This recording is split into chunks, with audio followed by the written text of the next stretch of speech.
When you go through an awakening, your system is reprogramming itself at the firmware level. This isn't some cute app update. It's a total motherboard overhaul. That's why the old stuff you used to enjoy, junk food, trash TV, the same gossip loop, suddenly tastes like licking battery acid. It's not the world got worse. It's that you got a sharper instrument. And now you can taste the rust. But I'm losing my old pleasures. No. You're like a wine connoisseur whose taste buds finally woke up. Now you can tell the difference between a $200 Bordeaux and a grape-flavoured cough syrup. But it feels lonely. It's not loneliness. It's clearing runway space.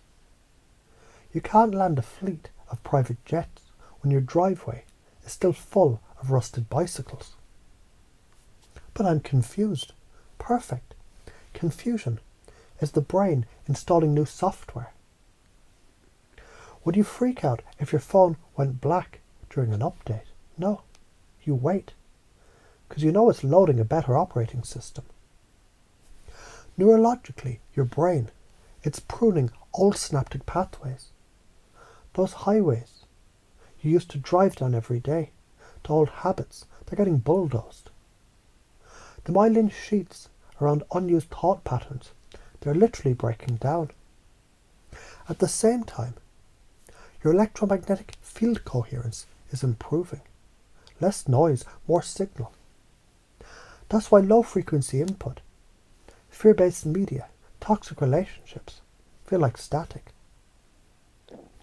Your consciousness is reorganizing its harmonic structure. You're literally retuning the instrument. You already do this. You stopped hanging out with that one friend who complained all the time. Boom. That was you pruning low-vibe inputs. You changed your diet after a health scare. Boom.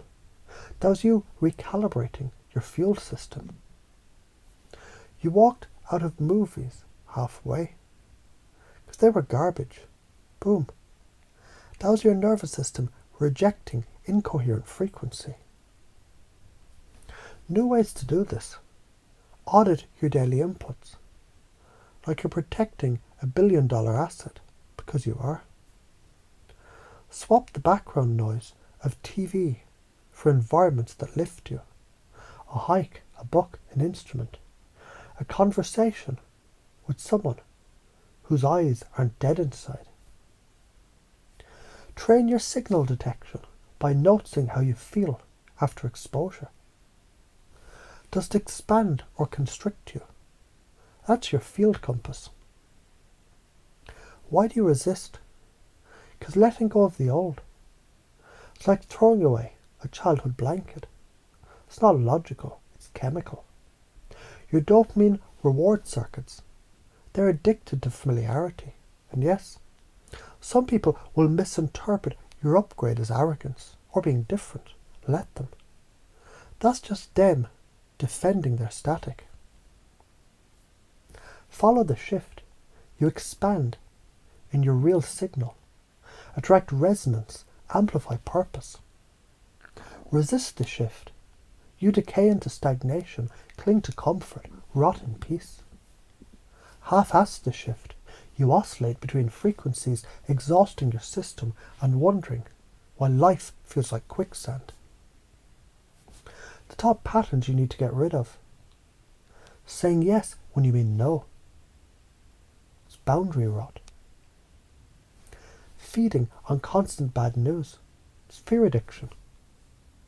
Keeping toxic people around because history. No, that's emotional hoarding. Repeating habits that make you feel worse. But past the time. That's energy leaks. Equating stability with safety. It's prison cell thinking. Right now, you've felt these shifts before. You've ditched things that didn't serve you before. You've survived the loss of all comforts and ended up better for it. And because you've done that, You already know deep down that this current wave is the same game, just at a higher level. So as your system reorganizes, you can lean into it. Let it strip away the noise and watch as what's left is sharper, cleaner, truer. This is not destruction, it's demolition for renovation. You're not losing your old self. You're composting it so something stronger can grow. The caterpillar doesn't argue with the cocoon. It dissolves into the goo and trusts the blueprint. Refuse this and you calcify, ride it, and you emerge with wings.